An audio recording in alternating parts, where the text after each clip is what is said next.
apakah di PC atau laptop kalian mempunyai browser seperti Google Chrome, Microsoft Edge, Safari, Opera, atau Mozilla Firefox? Tentu salah satu browser di PC atau laptop kalian itu sudah ada yang diinstal ya teman-teman. Dan juga ini browser yang kalian install ini juga kita gunakan sehari-hari dalam browsing di internet. Namun tidak memungkiri bahwa peretas juga menyerang dan juga menginfeksi browser yang telah kita install. Jadi bagaimana cara untuk mengamankan browser yang kita pakai? Nah, di sini saya sudah masuk ke browser Google Chrome ini. Langkah pertama dalam mengamankan browser Google Chrome yaitu kita pilih di icon titik 3 ini, langsung kalian pilih setelan, lalu kalian pilih privasi dan keamanan. Nah, di sini ada menu hapus data penjelajahan. Nah, kalian bisa pilih yang maunya yang dasar atau lanjutan. Nah, jika pilih yang lanjutan ini kalian bisa menghapus selain histori penjelajahan, ini kita bisa menghapus histori download, cookie, gambar dan file, sandi dan data login lainnya yang kita simpan, terus data formulir isi otomatis, setelan situs, dan juga data aplikasi yang di hosting. Nah, ini kita bisa pilih yang mana saja yang kita ingin hapus. Maunya rentang waktu sejam terakhir atau semua. Nah, seperti ini ya teman-teman. Terus ada panduan privasi. Ini kayak tutorial ini juga ya, atau panduan dalam mengamankan browser kita di Google Chrome. Lalu ada cookie pihak ketiga. Nah, ini cookie pihak ketiga ini biasanya yang dimanfaatkan oleh peretas. Nah, di sini ada izinkan cookie pihak ketiga. Ini opsinya untuk mengizinkan cookie pihak ketiga dari situs manapun. Terus blokir cookie pihak ketiga dalam mode samaran, hanya memblokir cookie pihak ketiga di situs dalam mode samaran. Dan yang terakhir yaitu blokir cookie pihak ketiga. Ini memblokir semua cookie pihak ketiga dari situs manapun, baik dalam mode normal maupun mode samaran. Nah, lalu ada kirim permintaan do not track untuk menghentikan pelacakan pada aktivitas online kita. Nah, di sini ada privasi iklan.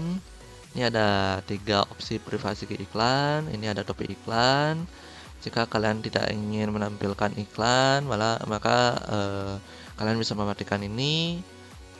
Terus iklan yang disarankan situs juga jika situs menampilkan iklan yang tidak pantas, kalian bisa matikan ini juga. Lalu pengukuran iklan ini juga kalian bisa matikan juga karena jika kalian tidak ingin mendapatkan saran pengukuran dari iklan di situs tersebut. Nah, di sini ada keamanan juga ya di sini ya. Ini ada safe browsing, terus ada koneksi aman, ada lanjutan. Ini bisa menggunakan DNS dari DNS yang kita pilih. Nah, di sini safe browsingnya ini yang pertama itu ada opsi tidak ada perlindungan. Ini saya sangat tidak rekomendasikan karena tidak ada perlindungan ketika kita browsing ke internet. Lalu perlindungan standar ya dikasihnya cuma standar. Ya ini sebenarnya aman, cuma tidak begitu aman jika ada ancaman yang lebih berbahaya. Lalu ada perlindungan yang ditingkatkan. Ini bisa ada peringatan jika kalian memasuki situs yang berbahaya, terus bisa melakukan pemindaian mendalam untuk file yang di-download. Terus jika login, Anda akan dilindungi di berbagai layanan Google, terus meningkatkan keamanan untuk Anda dan semua orang di web, dan juga mengirimkan URL situs yang Anda kunjungi dan contoh kecil konten halaman, download, aktivitas ekstensi, serta informasi sistem ke Google Safe Browsing untuk memeriksa apakah URL tersebut berbahaya atau tidak. Dan di sini juga ada ini juga ya. Jika Anda login Data ini akan ditautkan ke akun Google Anda untuk melindungi Anda di berbagai layanan Google. Misalnya meningkatkan perlindungan di Gmail setelah insiden keamanan. Dan ini juga berfungsi agar tidak memperlambat browser atau perangkat Anda. Nah, ini tidak ada yang dikorbankan juga ya teman-teman. Lalu ada koneksi aman. Nah, koneksi aman ini jika kita aktifkan, ini ada dua opsi: memperingatkan Anda tentang situs publik yang tidak aman dan juga memperingatkan Anda tentang situs publik dan pribadi yang tidak aman. Jadi saya rekomendasinya yaitu ini ya teman-teman. Ini bisa memperingatkan Anda tentang situs publik dan pribadi yang tidak aman. Ini lanjutan, ini kayak ini berikan peringatan jika sandi telah dibobol saat terjadi pelanggaran data, nantinya akan dianalisa oleh Google itu sendiri. Dan juga ini ada gunakan DNS aman. Nah, ini DNS aman ini berfungsi untuk untuk memberikan perlindungan tambahan terhadap DNS yang kita pakai. Di sini ini ada pilih penyedia DNS, ini ada banyak, ada default, terus ini ada Cloudflare, ada Google yang sudah disediakan juga, terus ada OpenDNS dan juga Clean Browsing. Nah, ini saya pakai penyedia DNS lain ya teman-teman, yang DNS Quad9. Karena ini DNS ini terkenal bisa melindungi privasi kita dan juga melindungi dari serangan malware. Nah, ini ada setelan situs ya teman-teman. Ini kita bisa mengatur situs yang diizinkan untuk digunakan ke dalam perangkat kita. Misalnya lokasi, kamera, mikrofon, terus notifikasi, konten yang disematkan, dan masih banyak lagi ya teman-teman. Jadi setelan yang paling saya rekomendasikan atau yang paling sering digunakan yaitu pertama lokasi. Ini kalian bisa mematikan lokasi ya teman-teman.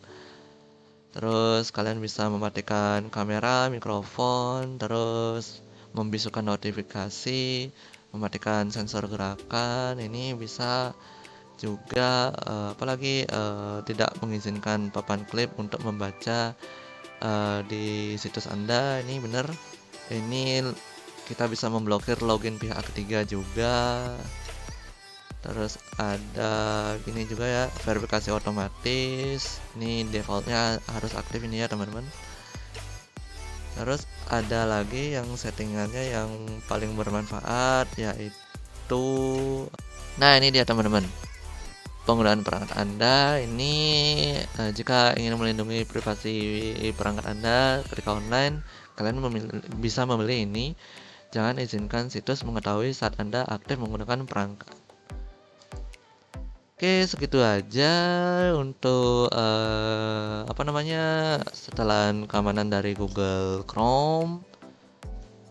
Oke, langsung saya ke Microsoft Edge. Nah, ini saya sudah berada di Microsoft Edge. Lalu setelan keamanannya yaitu seperti ini teman-teman. Terus kalian pilih privasi pencarian dan layanan. Ini pencegahan pelacakan, ini sama aja ya. Ini ada dasar, seimbang, ketat. Yang saya rekomendasikan yaitu kalian bisa pilih seimbang atau ketat. Jika kalian ingin lebih ekstra aman lagi, kalian bisa pilih opsi yang ketat ini. Terus hapus data penelusuran juga sama kayak Google Chrome-nya ini juga ya. Kalian bisa menghapus apa aja yang ingin dihapus, seperti riwayat penelusuran, riwayat unduhan, maupun apapun ya teman-teman, termasuk cookie juga. Terus privasi juga sama, kirim permintaan jangan dilacak. Terus ada lagi keamanan ini juga. Nah, di sini ada kelola sertifikat, pemblokir shareware. Ini bisa memblokir penipuan yang berbasis teknologi. Ini ada Microsoft Defender Smart Screen juga ada. Ini juga saya aktifkan juga ya dalam melindungi aktivitas online saya. Terus ada blokir aplikasi yang berpotensi tidak diinginkan, terus perlindungan kesalahan ketik situs web. Peringatkan saya jika saya telah salah mengetikkan alamat situs dan mungkin diarahkan ke situs yang berpotensi berbahaya. Ini fiturnya bermanfaat juga. Terus ada beralih secara otomatis ke koneksi yang lebih aman dengan HTTPS otomatis. Di Google Chrome ini juga ada ya teman-teman. Terus gunakan DNS aman untuk menentukan cara mencari alamat jaringan situs web. Ini juga sama. Ini juga saya menggunakan DNS Quad9 juga. Ini custom ya teman-teman. Terus tingkatkan keamanan Anda di web. Ini saya pilihnya yang opsi ketat jika lebih aman. Kalau pilih yang seimbang juga nggak apa-apa. Terus jaringan aman di Microsoft Edge ini yang defaultnya nih dioptimalkan ya teman-teman. Jadi begitu. Dan pencarian dan pengalaman terhubung ini opsinya ini tetap kalian hidupkan seperti ini ya teman-teman. Ya oke, gitu aja dari Microsoft Edge. Sekarang kita masuk ke Firefox. Nah, di sini saya sudah masuk ke browser Mozilla Firefox. Dan ini saya masuk ke pengaturan, terus privasi dan keamanan. Nah, ini kalian bisa pilih modenya standar atau ketat, atau juga ubah sesuai dengan selera kita. Ini kita bisa pilih ya opsinya bagaimana. Kalian bisa centang cookie atau centang yang lainnya, itu bisa. Terus sandi, ini sandi ini misalnya kalian menyimpan kata sandi di web, kita bisa simpan kata sandinya di sini. Jadi kalian bisa mematikan centang ini jika kalian tidak ingin menyimpan sandi di di web kalian sendiri pada browser kalian di Mozilla Firefox. Dan juga ini ada tampilkan peringatan tentang kata sandi untuk situs web yang diretas. Lalu isi otomatis, ini isi otomatisnya ini ya seperti isi otomatis alamat email dan password kalian di web juga ya. Jika kalian tidak ingin mengisi otomatis, kalian tidak usah centang yang ini. Ada opsi juga simpan dan isi metode pembayaran. Ini kalian jika tidak mau alamat metode pembayarannya disimpan di web kalian tinggal uncheck tanda centang ini. Terus riwayat juga ini data riwayat kalian ketika browsing ke browser Mozilla Firefox. Nah, ini hak akses ini kalian bisa setting ya, kayak lokasi, kamera, mikrofon, pilihan speaker, notifikasi, putar otomatis, dan juga virtual reality. Ada juga opsi blokir jendela pop-up. Terus ada ingatkan ketika situs web mencoba memasang pengaya. Ini kalian aktifkan juga ya. Nah, di sini ada pengumpulan dan penggunaan data Firefox, itu nggak penting. Preferensi iklan situs web, jika kalian tidak ingin ada iklan di situs web, kalian bisa uncheck tanda centang di sini. Terus di sini ada keamanan. Ini ada perlindungan konten penipuan dan perangkat lunak berbahaya, seperti blokir konten berbahaya dan tidak dapat dipercaya. Dan terus ada blokir unduhan berbahaya, ada ingatkan mengenai perangkat lunak yang tidak diinginkan dan tidak umum. Oke, ini kalian aktifkan juga. Oke, sertifikat. Oke, ini kalian aktifkan secara default ya untuk memverifikasi sertifikat apakah sertifikat yang digunakan itu asli atau palsu. Nah, di mode hanya HTTPS. Nah, di sini kalian bisa pilih jangan aktifkan mode HTTPS atau aktifkan mode HTTPS di jendela pribadi atau mode incognito, dan juga aktifkan mode HTTPS di semua mode. Nah, saya mengaktifkan mode hanya HTTPS di semua jendela. Nah, ini fungsi HTTPS-nya ini sendiri untuk kan HTTPS itu kan di situs web itu kan keamanannya lebih tinggi daripada HTTP. Jadinya HTTPS itu lebih mudah diamankan dan juga susah untuk dilacak dan juga dipantau oleh peretas. Nah, DNS melalui HTTPS ini, DNS-nya ini dienkripsi melalui HTTPS. Ini statusnya mati.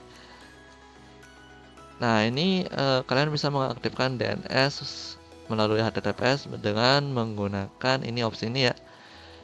Pertama itu perlindungan baku, terus peningkatan perlindungan, ini ada khusus, terus perlindungan maksimal, ini juga khusus, dan juga nonaktif. Ini nonaktif ini gunakan resolver DNS bawaan Anda. Itu ya teman-teman. Jadi hanya itu aja yang saya bisa berikan di episode ketiga dalam mengamankan browser di PC atau laptop Anda. Oke, seperti itu ya teman-teman. Jika kalian suka dengan video ini, silahkan tekan tombol like-nya, silahkan disebarkan ke teman-teman, saudara atau orang tua kalian. Dan juga silahkan subscribe channel Elf Mubura agar tidak ketinggalan informasi menarik dari channel ini. Semoga video ini bermanfaat dan sampai ketemu lagi di video selanjutnya.